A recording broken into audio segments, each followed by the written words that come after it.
प्रिय किसान भाइयों, आपका अपना चैनल किसान की खेती में आपका स्वागत है।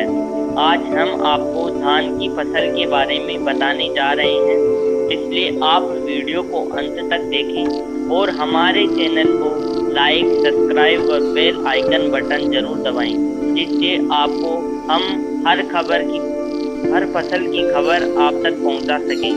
तो आज हम धान की उपयुक्त वैज्ञानिक विधि के द्वारा भूमि का चुनाव, तैयारी व उन्नतशील बीज किस्मों, बीज की मात्रा, बीजोपचार, नर्सरी की तैयारी व प्रबंधन के बारे में आपको बता सकें।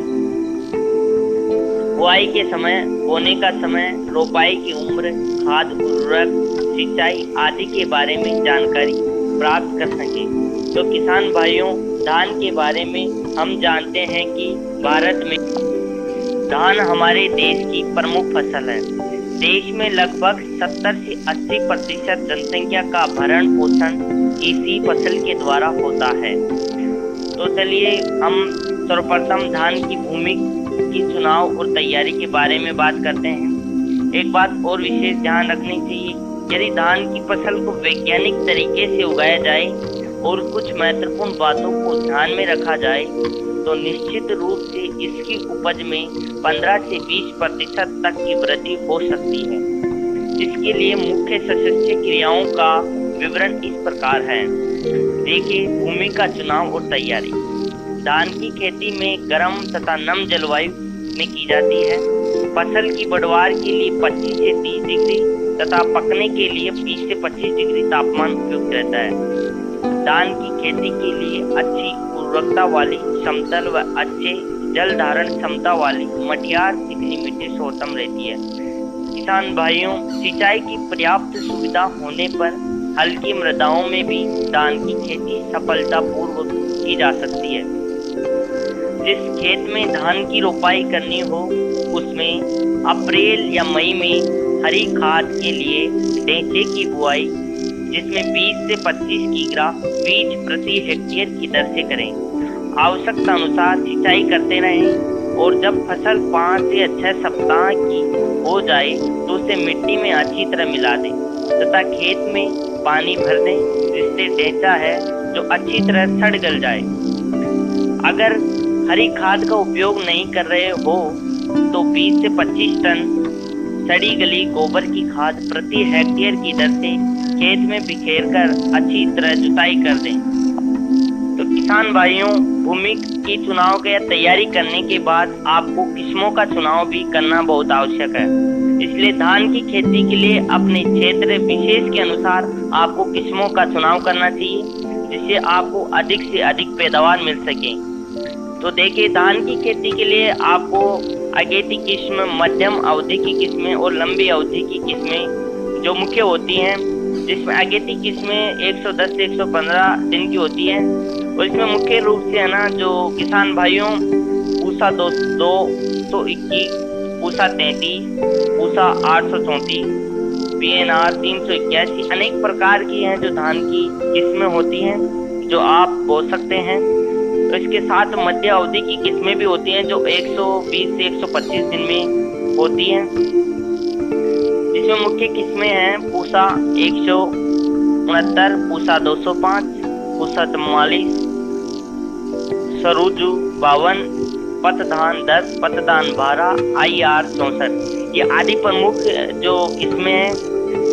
और इनका जो नर्सरी में डालने का मुख्य समय है तो 15 से 20 जून तक आप इसको नर्सरी में डाल सकते हैं और ये लगभग आपको 55 से 65 क्विंटल प्रति हेक्टेयर की दर से आपको उपज प्राप्त करवाएगा। तो हम लंबी अवधि वाली किस्मों की बात कर लेते हैं। इस वर्ग में PR 106, मालवीय 36, नरेंद्र 359, मैसूरी ये किस्में आती हैं और इसकी औसत उपज है ना जो लगभग किसान भाइयों आपको 60 से 70 क्विंटल प्रति हेक्टेयर उपज होगी। और इसमें नर्सरी में डालने का मुख्य समय, इसका जो समय होगा, यानी आपको इसकी जो निराई गुड़ाई करके जो बुआई करनी होती है वो 20 मई से 20 जून तक कर सकते हैं।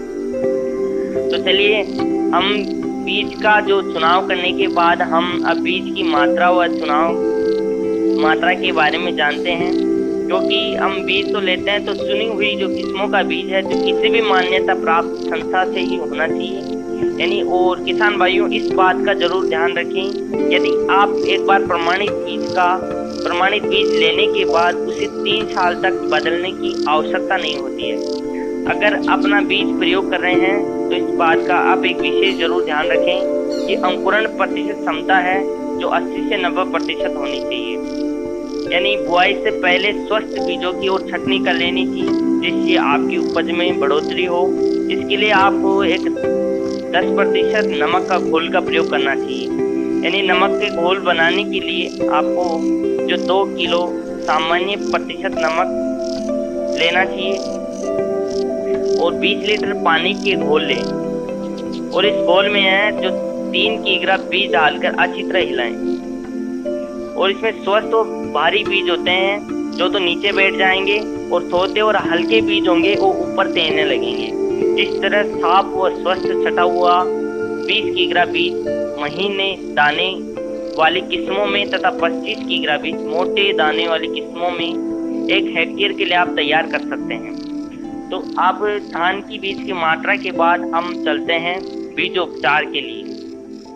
फफूंद और जीवाणुनाशी दवाओं के घोल से बीज का उपचार करने से बीज के द्वारा फैलने वाली फफूंद और जीवाणु जनित बीमारियों का नियंत्रण किया जा सकता है। इसके लिए आपको 5 ग्राम इमिशान, 10 ग्राम बोवेस्टीन और 2.5 ग्राम ओसामाइसिन या 1 ग्राम स्ट्रेप्टोसाइक्लिन ले सकते हैं, या इसके साथ साथ 2.5 ग्राम एग्रीमाइसिन 10 लीटर के पानी के घोल में डाल सकते हैं और 20 किग्रा छटे हुए बीज को घोल में 24 घंटे तक रखें। इस उपचार से सड़े गलन, झुलसा और पत्ती झुलसा रोग आदि बीमारियों का जो नियंत्रण कर सकते हैं, यानी इन बीमारियों से बचा जा सकता है। अब आपको नर्सरी की तैयारी और प्रबंधन के बारे में बताते हैं। चावल की खेती उपयुक्त पानी यानी नर्सरी की तैयारी कैसे करनी चाहिए। तो चावल की खेती उपयुक्त जलवायु, पानी की उपलब्धता और फसल प्रणाली आदि पर निर्भर करती है।